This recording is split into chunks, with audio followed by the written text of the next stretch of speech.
The Easter Egg, written by Saki.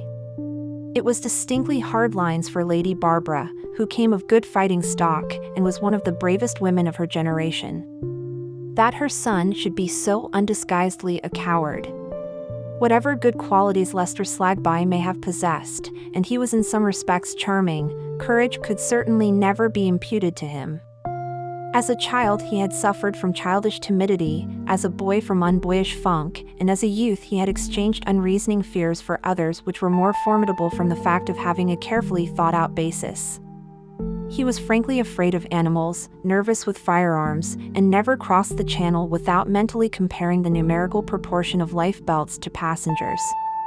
On horseback he seemed to require as many hands as a Hindu god, at least 4 for clutching the reins, and 2 more for patting the horse soothingly on the neck.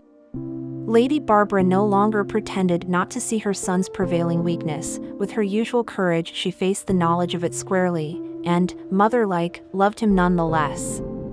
Continental travel, anywhere away from the great tourist tracks, was a favored hobby with Lady Barbara, and Lester joined her as often as possible. Eastertide usually found her at Nobaltheim, an upland township in one of those small princedoms that make inconspicuous freckles on the map of Central Europe. A long-standing acquaintanceship with the reigning family made her a personage of due importance in the eyes of her old friend the burgomaster, and she was anxiously consulted by that worthy on the momentous occasion when the prince made known his intention of coming in person to open a sanatorium outside the town. All the usual items in a program of welcome, some of them fatuous and commonplace, others quaint and charming, had been arranged for. But the burgomaster hoped that the resourceful English lady might have something new and tasteful to suggest in the way of loyal greeting.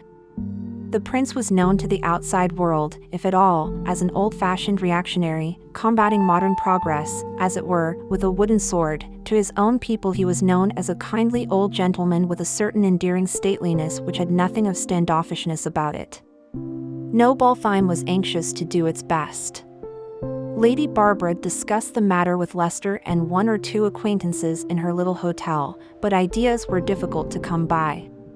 "Might I suggest something to the gnädige Frau?" asked a sallow, high-cheekboned lady to whom the Englishwoman had spoken once or twice, and whom she had set down in her mind as probably a southern Slav. "Might I suggest something for the reception fest?" she went on, with a certain shy eagerness. "Our little child here, our baby, we will dress him in little white coat, with small wings, as an Easter angel, and he will carry a large white Easter egg, and inside shall be a basket of plover eggs, of which the prince is so fond, and he shall give it to his highness as Easter offering. It is so pretty an idea, we have seen it done once in Styria." Lady Barbara looked dubiously at the proposed Easter angel, a fair, wooden-faced child of about 4 years old. She had noticed it the day before in the hotel, and wondered rather how such a towhead child could belong to such a dark-visaged couple as the woman and her husband, probably. She thought, an adopted baby, especially as the couple were not young. "Of course gnädige Frau will escort the little child up to the prince," pursued the woman, "but he will be quite good, and do as he is told." "We have some plover's eggs shall come fresh from Wien," said the husband. The small child and Lady Barbara seemed equally unenthusiastic about the pretty idea. Lester was openly discouraging, but when the burgomaster heard of it he was enchanted. The combination of sentiment and plover's eggs appealed strongly to his Teutonic mind. On the eventful day the Easter angel, really quite prettily and quaintly dressed, was a center of kindly interest to the gala crowd marshaled to receive his highness. The mother was unobtrusive and less fussy than most parents would have been under the circumstances, merely stipulating that she should place the Easter egg herself in the arms that had been carefully schooled how to hold the precious burden. Then Lady Barbara moved forward, the child marching stolidly and with grim determination at her side. It had been promised cakes and sweeties galore if it gave the egg well and truly to the kind old gentleman who was waiting to receive it. Lester had tried to convey to it privately that horrible smackings would attend any failure in its share of the proceedings, but it is doubtful if his German caused more than an immediate distress. Lady Barbara had thoughtfully provided herself with an emergency supply of chocolate sweetmeats. Children may sometimes be time servers, but they do not encourage long accounts.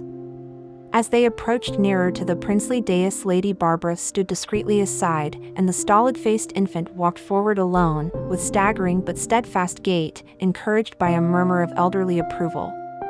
Lester, standing in the front row of the onlookers, turned to scan the crowd for the beaming faces of the happy parents. In a side road which led to the railway station, he saw a cab. Entering the cab with every appearance of furtive haste were the dark-visaged couple who had been so plausibly eager for the pretty idea. The sharpened instinct of cowardice lit up the situation to him in one swift flash. The blood roared and surged to his head as though thousands of floodgates had been opened in his veins and arteries, and his brain was the common sluice in which all the torrents met. He saw nothing but a blur around him. Then the blood ebbed away in quick waves, till his very heart seemed drained and empty, and he stood nervelessly, helplessly, dumbly watching the child, bearing its accursed burden with slow, relentless steps nearer and nearer to the group that waited sheep-like to receive him.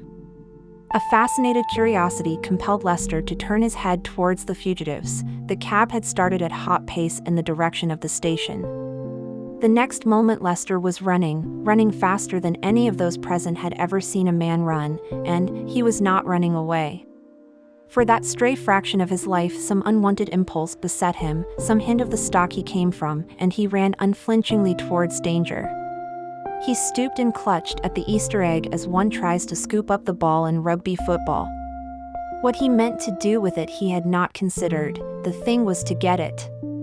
But the child had been promised cakes and sweetmeats if it safely gave the egg into the hands of the kindly old gentleman. It uttered no scream, but it held to its charge with limpet grip. Lester sank to his knees, tugging savagely at the tightly clasped burden, and angry cries rose from the scandalized onlookers.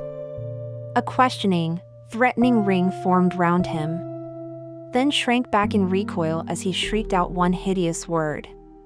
Lady Barbara heard the word and saw the crowd race away like scattered sheep, saw the prince forcibly hustled away by his attendants. Also she saw her son lying prone in an agony of overmastering terror, his spasm of daring shattered by the child's unexpected resistance, still clutching frantically, as though for safety, at that white satin gewgaw, unable to crawl even from its deadly neighborhood, able only to scream and scream and scream. In her brain she was dimly conscious of balancing, or striving to balance, the abject shame which had him now in thrall against the one compelling act of courage which had flung him grandly and madly on to the point of danger. It was only for the fraction of a minute that she stood watching the two entangled figures, the infant with its woodenly obstinate face and body tense with dogged resistance, and the boy limp and already nearly dead with a terror that almost stifled his screams, and over them the long gala streamers flapping gaily in the sunshine. She never forgot the scene, but then, it was the last she ever saw. Lady Barbara carries her scarred face with its sightless eyes as bravely as ever in the world, but at Eastertide her friends are careful to keep from her ears any mention of the children's Easter symbol.